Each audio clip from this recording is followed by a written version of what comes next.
Namigay ng bangka at mga kagamitan ng BFAR para sa pangingisda sa Benham Rise. Mahirap kasing maglayag doon at kailangan din ng sapat na gamit dahil malalaki ang mga isda, kabilang ang ilang pinakamahal sa buong mundo. Saksi si Chino Gaston. Mayaman sa isda ngunit mapanganib sa maliliit na barko ang Benham Rise lalo na tuwing panahon ng habagat. Kaya ang mga kaya lang mangingisda doon ang mga malalaking bangka gaya ng kinakapitan ni Romeo Sarco. Pero isa sa gininto ang yaman ng Benham na hinahanap-hanap ng mga restaurant at fish dealer sa buong mundo, ang Pacific Bluefin Tuna, hindi raw basta-basta nahuhuli na walang sapat na kagamitan. Mayroon nakahuli ng 240 kilos, ganun.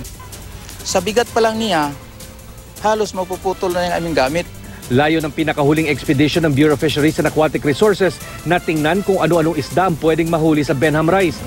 Bago maglayag papuntang Benham, namigay ng mga bangka at kagamitan sa pangingisda ang BFAR sa pangunguna ni Agriculture Secretary Manny Piñol. Bahagi ng expedition ng BFAR ang paglagay ng fish aggregator device para matipon ang mga isda sa isang lugar at makatulong sa mga mangingisda sa Benham. Ayon kay Secretary Piñol, may plano ring magtayo ng permanenteng estruktura doon ang gobyerno. Ano ang purpose ng building? Number one, it will serve as a research facility. Maglalagay kami ng mga siyentista na siyang mananaliksik kung anong meron sa Benham Rise. Number two, pwedeng magsilbi na forward station ng ating Weather Bureau.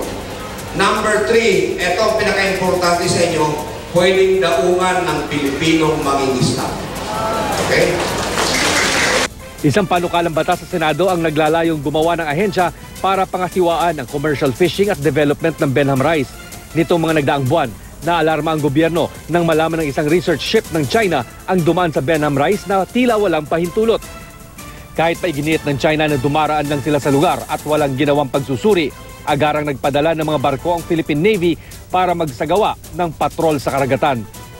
Nagpalipad na rin doon ang Philippine Coast Guard ng mga eroplano para mabantayan ang teritoryo ng Pilipinas. Ako si Chino Gaston, ang inyong saksi.